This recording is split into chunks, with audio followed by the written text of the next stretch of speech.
बहुत सारे सिनेफाइल्स ये पूछते हैं कि भाई ये गाना कैसे शूट हुआ, ये सीक्वेंस कैसे हुआ, ये एक्शन कैसे एग्जीक्यूट हुआ. Might as well make a podcast, reach out to as many people as possible. Hey guys, welcome to making it in film city. मेरा नाम है अक्षय चौबे. मैं एक फिल्म मेकर हूँ और लगभग सारी फिल्म मेकिंग फॉर्मेट्स में काम कर चुका हूँ. Be it feature films, both Indian and foreign, documentaries, ads, a lot of non-fiction shows from India and abroad, short films, web shows, and हाल ही में मैंने अपनी पहली वेब फिल्म भी की है जिसका नाम है रक्षा.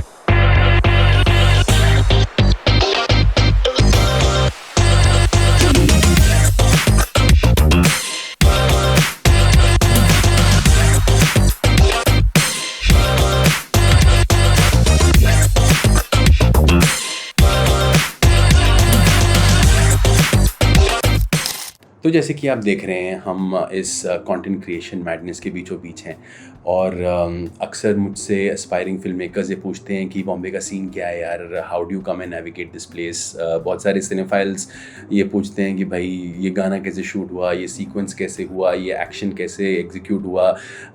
तो भाई मतलब आई वाज जस्ट लाइक यार, इतने सब साधन हैं इस डिजिटल एरा में हमारे पास. So might as well make a podcast, reach out to as many people as possible.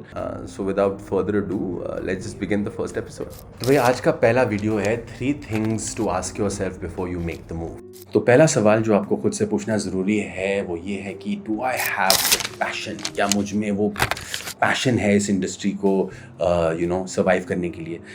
देखिए, पैशन के जो मायने हैं ना वो अलग अलग लोगों के लिए अलग अलग तरीके के होते हैं. कुछ लोग तो बोलते हैं कि मैं जान दे सकता हूँ इंडस्ट्री के लिए, मैं कुछ भी कर सकता हूँ बॉलीवुड में सक्सेसफुल होने के लिए. Well that's not how we go about it. इतनी जान देने की कोई ज़रूरत नहीं है बट कुछ भी करने तक की नौबत आ सकती है, as long as it's positive and nobody is being harmed, and I will explain how and why. तो फ़र्ज़ कीजिए 3 महीने का रेंट लेके आए हैं बॉम्बे, ठीक है, और आपको लग रहा है इन 3 महीने में कुछ ना कुछ तो वर्कआउट हो ही जाएगा.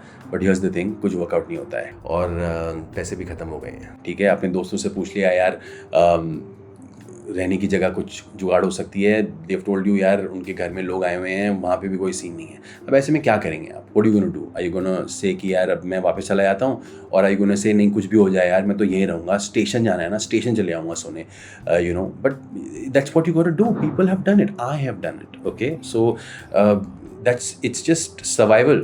You have to think like a soldier. You have to think कि कुछ भी अगर करने की नौबत आए तो वो मैं करूँगा as long as I am in the game and I'm not admitting defeat. तो अगर आपने इस सोच के साथ आपने आंसर किया क्वेश्चन को और बोला कि yes I have this kind of passion, then congratulations. You then have this amazing weapon to survive this place. और अगर आपका आंसर जेन्युइनली था कि नहीं यार ये सब तो मैं नहीं कर सकता, तो भाई फिर थोड़ा सा रीथिंक करना ज़रूरी है. Because this industry can be very demanding both emotionally and physically. So you got to have that kind of a soldier mindset to survive and move forward. Alright, हमारा दूसरा सवाल, am I willing to keep aside my ego? क्या मैं अपनी ego को थोड़ा side रख के काम कर सकता हूँ इस इंडस्ट्री में? देखो यार, आपके जो कॉर्पोरेट सेक्टर में काम करने वाले फ्रेंड्स हैं ना, उनकी लाइफ में ना एक स्ट्रक्चर होता है, ठीक है. हमारी इंडस्ट्री में कोई स्ट्रक्चर नहीं होता. कोई सेट हायरार्की नहीं होती. यू विल बी अमेज्ड, कभी कौन बंदे को क्या अपॉर्चुनिटी मिल गई और वो कहाँ से कहाँ, कौन सी जगह कहाँ पहुँच जाएगा. आपसे कम एक्सपीरियंस्ड होगा, फिर भी किसी स्टूडियो में जाके आप ही की स्क्रिप्ट को इवेल्युएट कर रहा होगा. Anything is possible. So you have to understand that it's all right, it's okay. सबकी अपनी अपनी जर्नी होती है और सबको अपने हिसाब से अपनी चीज़ को नेविगेट करना पड़ता है, ठीक है. तो आपके जो कॉर्पोरेट फ्रेंड्स हैं वो तो अपना एक स्ट्रक्चर फॉलो करते हैं, ठीक है. कुछ भी पंगा हो जाता है तो उनका HR उनको बुलाता है, बड़े प्यार से समझा बुझा के उनको भेज देता है, and everything is all right. उनके वर्क प्लेस में कुछ भी इशू हो गई हो तो यहाँ पे अगर आप सेट पे हैं और किसी के साथ भी आपकी तू मैं हो गई, आपको किसी सीनियर ने आपको 2 गाली दे दी और वो वहाँ से निकल गया, you can not be like अरे इसने मुझसे ऐसे कैसे बात कर ली, इसने मुझे ऐसे क्या बोल दिया, whatever. It's not supposed to be taken personally. This is not a desk job. This is not an air conditioned environment. This is this is war, bro. Temperatures are just they're just rising, because there is so much at stake. इतना कुछ line पे होता है ना, तो बहुत सारी बार sets पे ऐसी हरकतें हो जाती हैं. That here is where you have to keep your cool. Here is where you have to keep your ego aside. आपको बस ये देखना है कि यार मेरे को, as long as obviously आप हर चीज़ के दायरे होते हैं, आपका सेल्फ रिस्पेक्ट बहुत ज़रूरी है, और मैं ये नहीं बोल रहा कि उसको कभी भी कॉम्प्रोमाइज़ करना है, but I am just saying कि you have to play the game very smartly. कोशिश करिए कि ईगो परे रख के काम हो. आपके रेज्यूमे पे एक अच्छी फिल्म, एक अच्छा शो, एक अच्छा चीज़ आए आपके रेज्यूमे पे, और आप कनेक्शंस बनाएं. ये गुस्सा, ये ईगो क्लैशेस, ये सिर्फ शॉर्ट लिव्ड होती हैं. अक्सर शाम को जब आप रैप करते हैं, एक बियर पे बात करते हैं, तो चीज़ें भूल चुकी होती हैं. So here is where it's very important to build relationships, because relationships बना के आगे चलिए. आप बिलीव नहीं करेंगे, सडनली आफ्टर 2-3 मंथ्स जब आपका एक लो फेज चल रहा होगा और आपको कहीं से काम नहीं आ रहा होगा, सडनली वो सीनियर या उस बंदे से आपको या बंदी से आपको फ़ोन आएगा जिससे यू लीस्ट एक्सपेक्टेड, या जिससे आप लड़के वो रिलेशनशिप ख़राब कर चुके होते, बट अगर आपने वो रिलेशनशिप संभाल के रखी, आपने बोला कोई नहीं यार, चीज़ें होती हैं, आगे बढ़ गए, एंड रिलेशनशिप आपने सही रखा, tomorrow you might get a call again, and you will be back in business. So having good relationships is very very important in the industry. जितना हो सके उतना बना के रखिए, और उस mindset से आगे बढ़िए कि at the end of the day you need to have more people on your side than against you. तो हमारा तीसरा सवाल है, do I have the patience? अब पेशेंस लाइक पैशन ना बहुत रिलेटिव है, तो इसको ना थोड़ा इंटरेस्टिंग तरीके से समझाते हैं. Let's quantify patience. ठीक है, लेट्स जस्ट से अगर आपके पास 50 यूनिट्स ऑफ पेशेंस है ना, तो आप एक पेशेंट बंदे हैं और आप इस इंडस्ट्री को सर्वाइव कर सकते हैं. ठीक है, तो आप बोलते हैं भाई हाँ ठीक है भाई, मेरे पास तो है 50 यूनिट्स ऑफ पेशेंस, तो मैं तो रेडी हूँ जी इंडस्ट्री के लिए. ठीक है, अब जब आप आते हैं और काम करना शुरू करते हैं, आप रियलाइज़ करते हैं यार 50 यूनिट तो कब ख़त्म हो गए. यहाँ तो असलियत ये है कि 100 यूनिट्स ऑफ पेशेंस की ज़रूरत है. आपने तो बोला भाई 51 मतलब मेरा कट अवे पॉइंट था, अब ये सडनली डबल यूनिट्स कहाँ से लाऊं मैं. बट हियर्स द थिंग, आपको वो कुछ भी करके जुगाड़ करना ही है, वो 50 यूनिट जैसे तैसे इकट्ठा करना ही है. और अगर आपको ये लगता है कि वो 50 एक्स्ट्रा यूनिट लेके अब तो मतलब मैं सॉर्ट हो जाऊंगा, आप बिलीव नहीं करेंगे, वो नंबर 3000 यूनिट तक भी जा सकता है. कोई भी लिमिट नहीं है to be patient and survive the industry.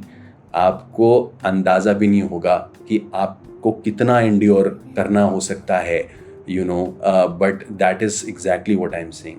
You just have to create a mind set जहाँ आप बोलो कि भाई नो मैटर व्हाट, जो भी सिचुएशन है ना, बस उसको पार करते जाना है, आगे बढ़ते जाना है. मैंने एक फिल्म 10 साल पहले बनाई थी जो आज तक रिलीज़ नहीं हुई, बट अब मैं उस बात को लेके बैठ जाऊं कि यार बताओ इतनी मेहनत से फिल्म बनाई थी और वो रिलीज़ नहीं हुई. मतलब अच्छे बड़े फिल्म मेकर्स हैं यार, अनुराग कश्यप जैसे, जिन्होंने फिल्में बनाई हैं और जो नहीं निकली हैं बाहर, right. But he didn't stop यार, he made more films. I didn't stop, I made more content. तो मतलब चलती का नाम गाड़ी है, ये इंडस्ट्री. सेटबैक्स आते रहेंगे, प्रॉब्लम्स आती रहेंगी, पर इसका मतलब ये नहीं कि आप वो पकड़ के बैठ जाओ और दुनिया भर के लोगों को ब्लेम करो, अपने सिचुएशंस को ब्लेम करो. No way, you just have to understand ये सबके साथ होता है, मेरे साथ भी हो रहा है, no problem. You have to keep moving on if you want to make it here. It's as simple as that. तो that's the one thing that you need to understand. Patience is paramount, और patience की कोई limit नहीं होती है.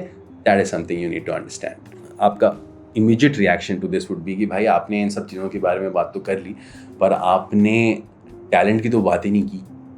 Like talent तो मतलब सबसे पहली चीज़ होनी चाहिए ना कि भाई इस इंडस्ट्री में आने के लिए व्हाटएवर. बट यार देखो, बात बहुत सिंपल है. ठीक है, अगर टैलेंट आप में होता ही नहीं ना, तो आप सोचते भी नहीं यहाँ पे आने का. टैलेंट ऐसी चीज़ है जो जो मांझी जा सकती है, जो ओवर टाइम डेवलप करी जा सकती है. But the real important thing here is to have the right attitude. And जब ये 3 पॉइंट्स आपके साथ स्ट्रांगली होते हैं, तो एक ऑटोमेटिकली बहुत अच्छा एटीट्यूड डेवलप हो जाता है दैट पीपल रियली लाइक. जैसे मैं आपको एक एग्जांपल से बताता हूँ. एक बार एक फिल्म की कास्टिंग चल रही थी, प्रोड्यूसर को एक अच्छा हीरो चाहिए था. एक टैलेंट था जो था 9/10, ठीक है, बट भाई साहब came with a lot of issues. दूसरा टैलेंट था 7/10, पर उसका एटीट्यूड बहुत बढ़िया था, as a very cool guy to work with and all of that. Now I mean, no prize for guessing. The guy with the 7/10 attitude got the job. A 9/10 जिसका who was a better actor didn't get it because the producers and all are like, भाई देखो हमको नौटंकी नहीं चाहिए set पे, ठीक है, हमको ना टाइम पे शूट खत्म करके आगे बढ़ना है। टैलेंट जो है वो डायरेक्टर संभाल लेगा, सब संभाल लेंगे मिलके, वो कोई प्रॉब्लम नहीं है। The bottom line on a film set is execution, and nothing can come in the middle of that. So the right attitude goes a long way in you being favored to be the person going forward. तो yes, talent ज़रूरी है, but it's not the all and all, क्योंकि अगर talent के basis पे ही सब कुछ अगर हो रहा होता ना, तो सारी फिल्में ग्रेट ही बन रही होती, सब कुछ ग्रेट ही हो रहा होता ग्रेट टैलेंट की वजह से। बट ऐसा नहीं होता, right? That's not the real world that we live in today. So yeah man, that's what it is.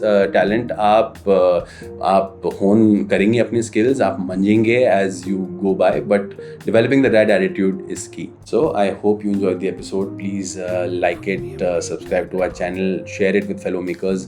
और एक चीज़ की गांठ बांध लीजिए कि you are going to make it if you make it happen. I'll see you in the next one.